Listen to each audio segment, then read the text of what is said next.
In the beginning, he looks like another loser you'd see get stuffed into a locker. By the end, you realize he is one of the most complex heroes in cinematic I history. ain't seen Mclovin Superbad in went so against long every though. stereotype that a lead male role is supposed to be. He wasn't handsome, he wasn't physically fit, he wasn't charming, he wasn't funny, he was a dork. But his unwavering confidence and borderline delusion forced you to see him as nothing short of Mclovin. incredible. Choosing your own nickname is already bold, but purposely picking Mclovin is so absurd, you have to respect it. Because of Christopher Mintz-Plaza's perfect execution of this role, Superbad became one of the best coming-of-age comedies of all time. Unfortunately, Mclovin was so iconic that he would forever be known as this character he played at 18 years old, preventing Damn, his he was legacy 18? from exceeding beyond the nerdy Damn. organ donor from Hawaii.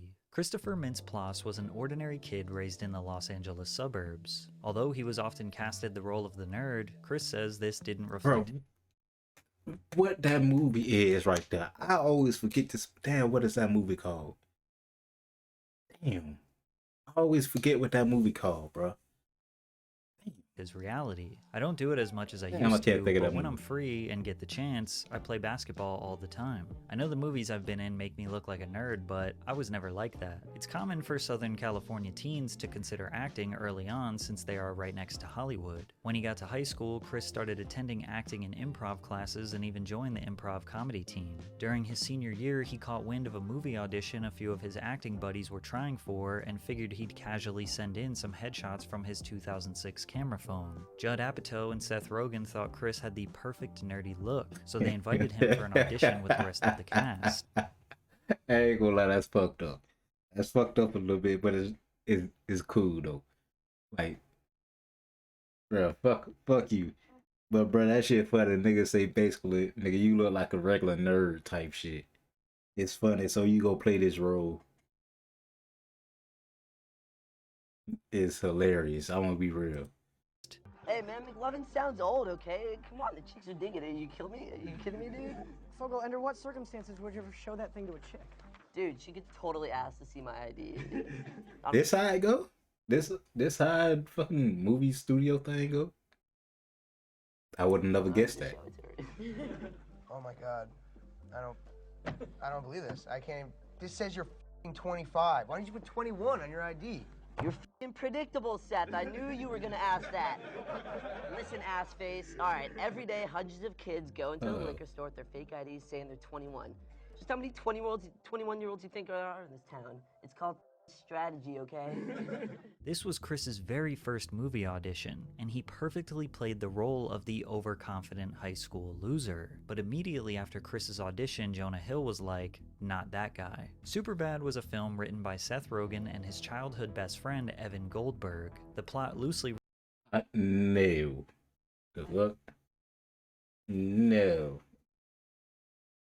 I'm trying to play Tekken after this for a second. Then I might hop on 2K.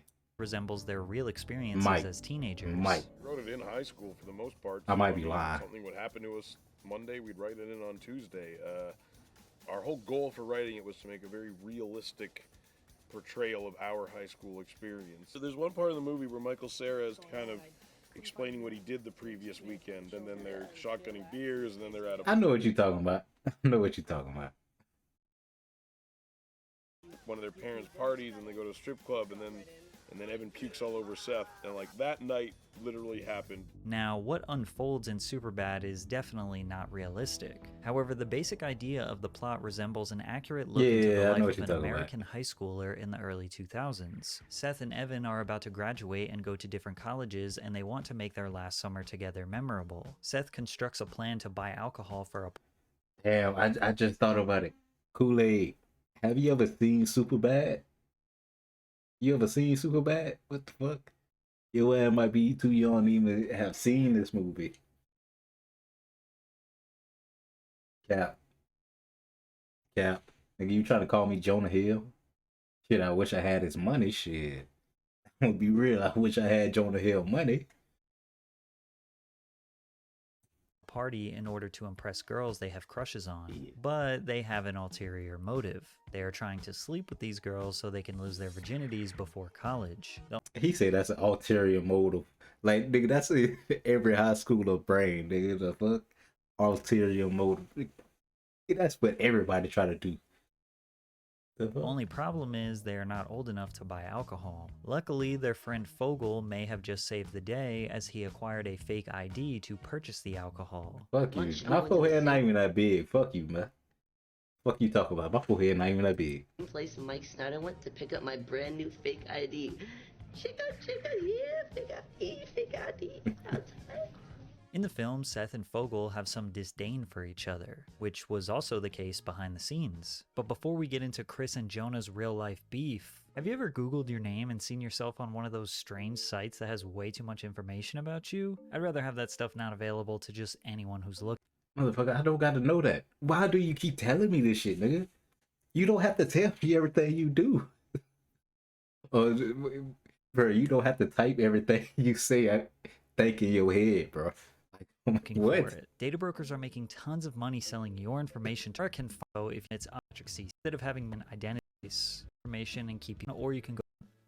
Says Rogan. Seth Rogen remembers the animosity between the two. Jonah effing hated him, says Rogan. He was all over Jonah's lines, completely disrespectful of the process, probably due to a lack of experience. Then Jonah said, Chris just immediately shut me down. So combative. I was really annoyed because this guy wouldn't let me say anything. He was irritated by him. I think he felt that Chris was like kind of getting the better of him comedically, stopping Jonah, like kind of like blocking Jonah's like funny jabs. In a feat of writing genius, Rogan realized that Jonah and Chris butting heads made their dialogue so much funnier. I don't like you at all.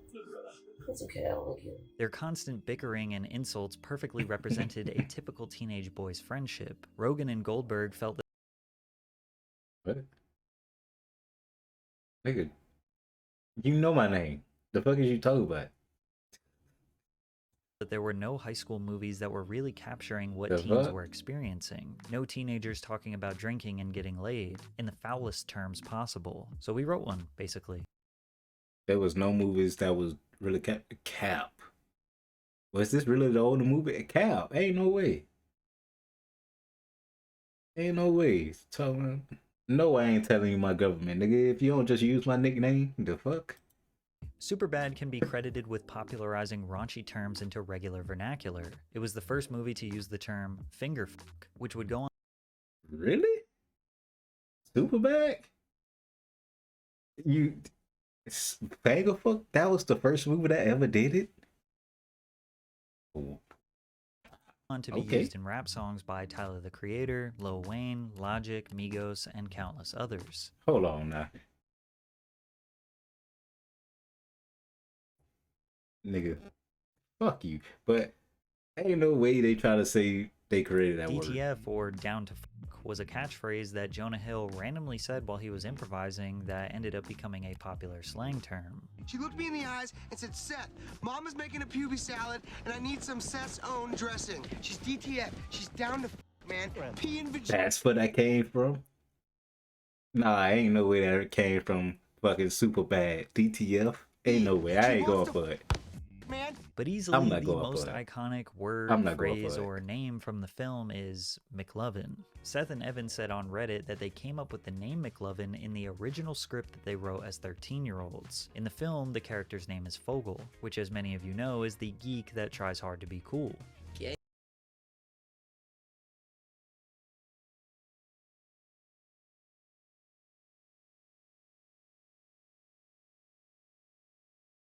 Nigga. First... Nigga, why is y'all using them words? Y'all act like y'all really go do something about this shit. What? Nigga, y'all, that's how y'all talk nowadays. Y'all just add K at the end of the shit.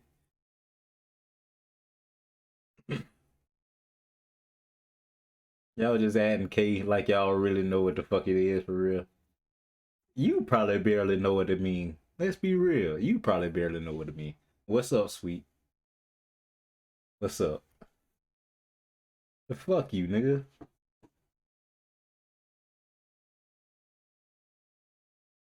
You barely know what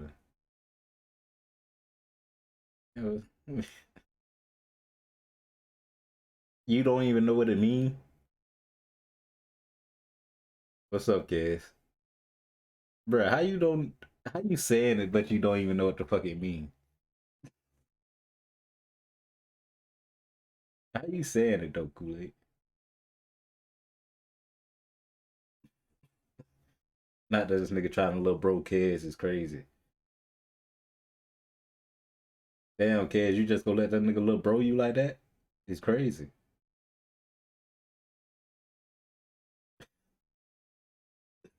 Bruh, Kool-Aid, do I really gotta go into fucking what the K mean, bruh? Yeah, okay, that's what it mean. That's what it mean, my boy. Yeah. I was about to say, ain't no way I really gotta go into what the hell the K mean.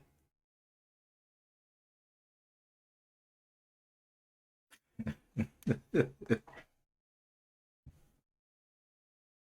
must have care. Nigga, I know what it mean, nigga. You don't know what it mean.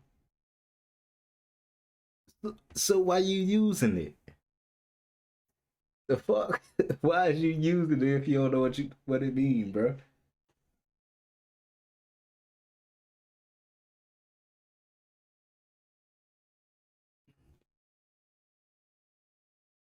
Yeah, it's some type of energy. That's for damn sure. It's damn sure a type of energy. It ain't the one you want though.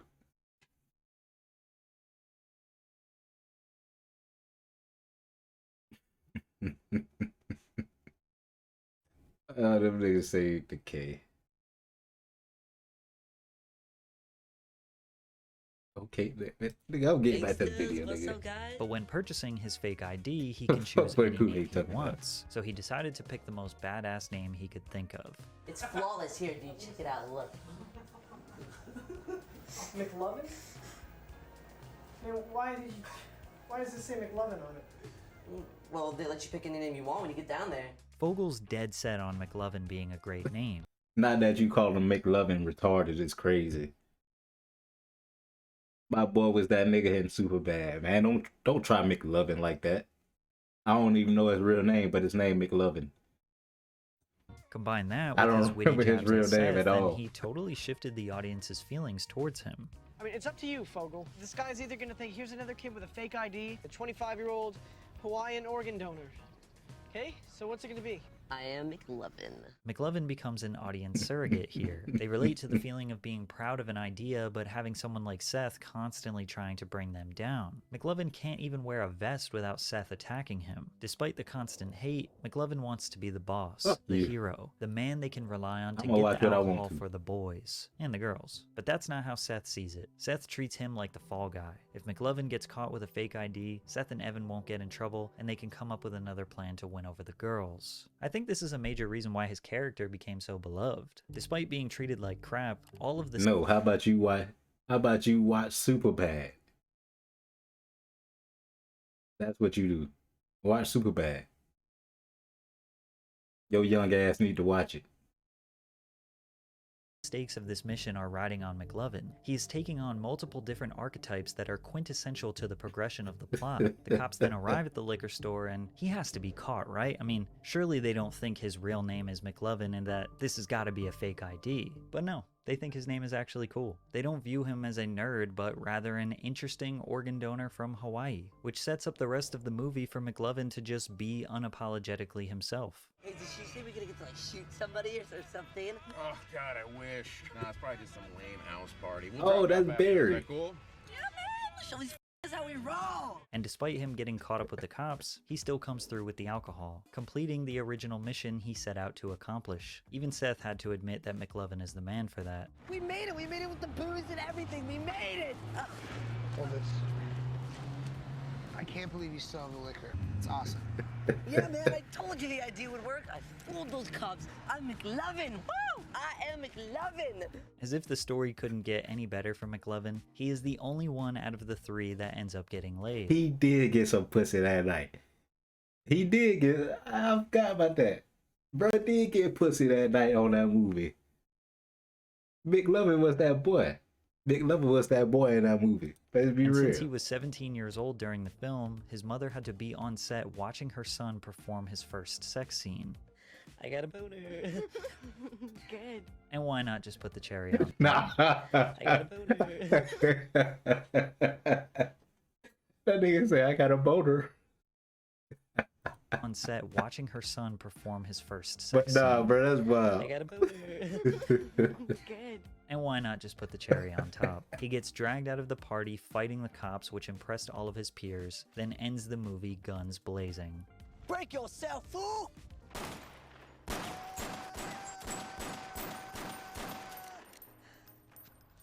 Tight.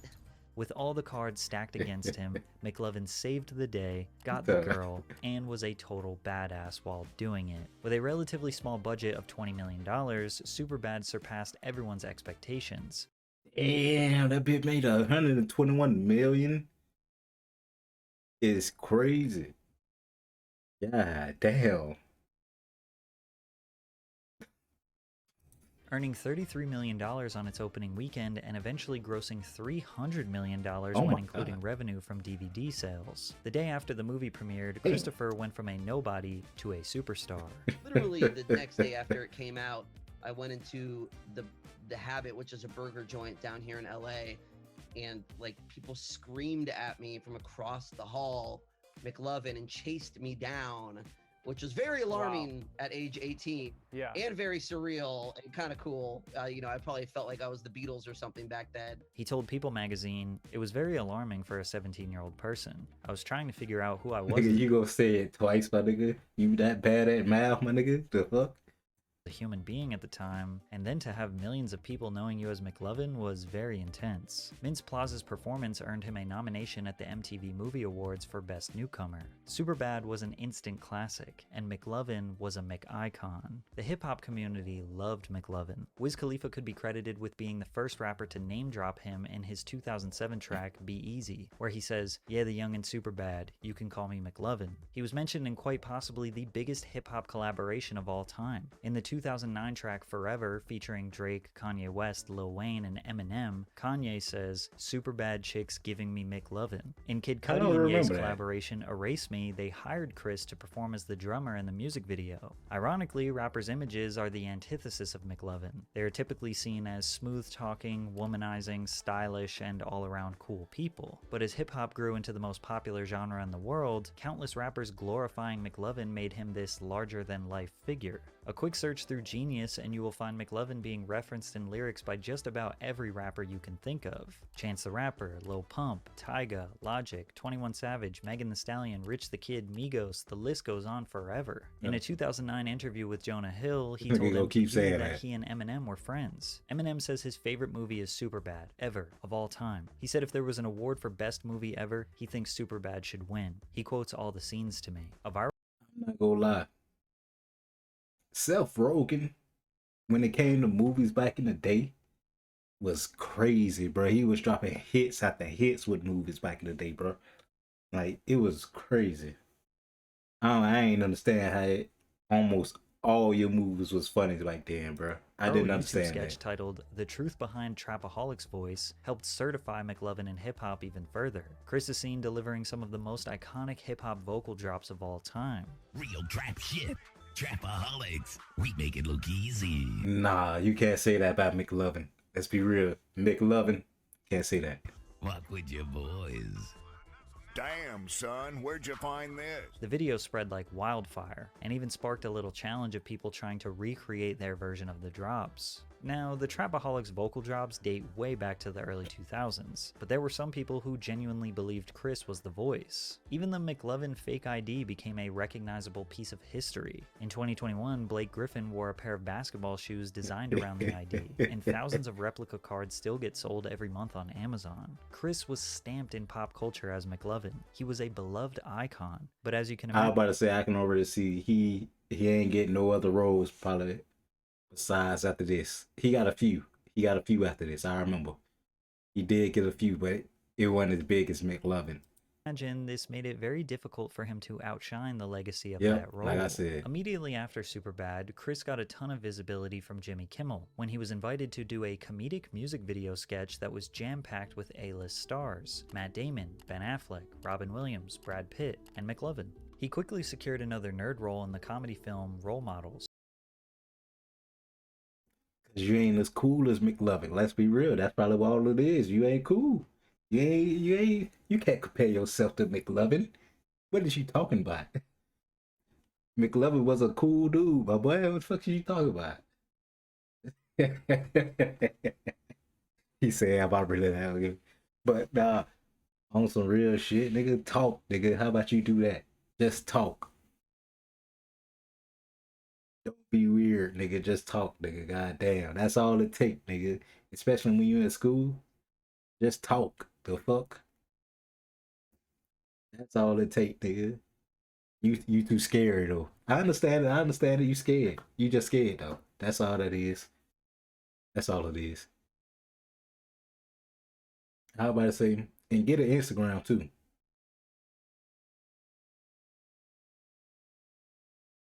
I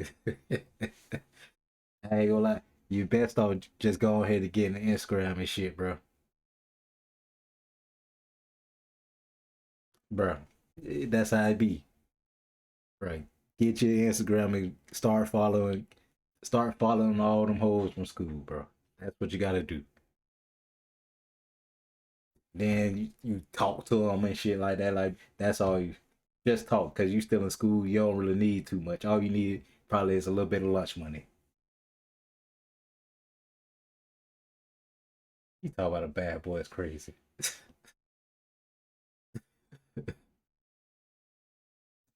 Alongside Paul Rudd and Sean William Scott, What with another movie is nerd this? role in the comedy film Role Models. That's the damn movie name. Role Models.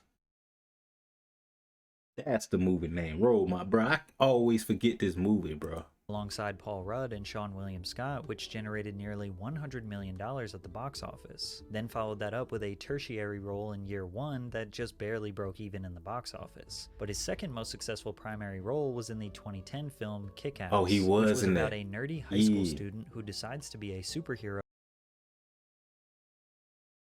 Nigga, I done got more hoes than you, nigga. The fuck is you talking about? The fuck? The fuck is you talking about, nigga? No, we not the same, nigga. The fuck? Nigga say bullshit like, nigga, I'm a grown fucking man. I'm a grown man, nigga. The fuck is you talking about? Nigga, you just expected me to be on the same level as a 13-year-old, nigga. The fuck? It's crazy. Even though he has no powers, training, or reason to even be a hero. Chris played the superhero Red Mist, and the film was a huge box office hit, earning about $100 million. Throughout the 2010s, he was a go-to tertiary character for comedy films. Pitch Perfect. Oh, I fuck with Paranorman. Paranormal was fire. That was a fire movie. Throughout the 2010s, I ain't gonna lie, that's a fire movie right there.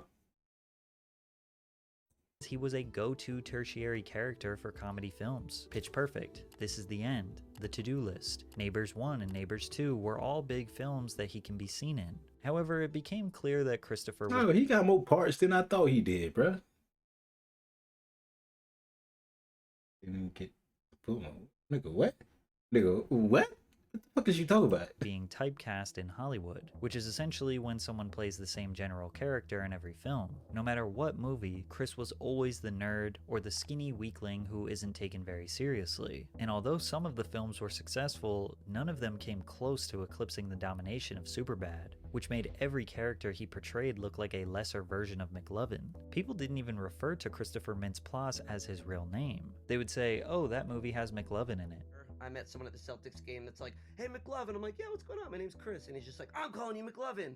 I don't care.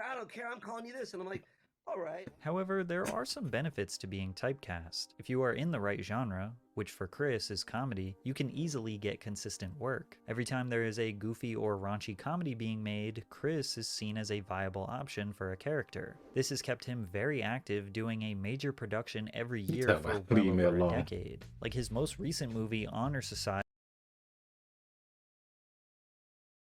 I don't know how much you want me. Nigga, you the one that's complaining you can't get no hoes. Nigga, I ain't the one complaining. That's you. You complained about that. Don't, nigga, the fuck? You the one that was complaining. Society is a high school teen comedy, but instead of being the nerdy student, he is the dorky teacher. He was also able to successfully enter the world of voice acting. DreamWorks Studios' animated film How to Train Your I'm not gonna lie, this is my favorite movie of all times. I'm gonna be real. One of my favorites all time.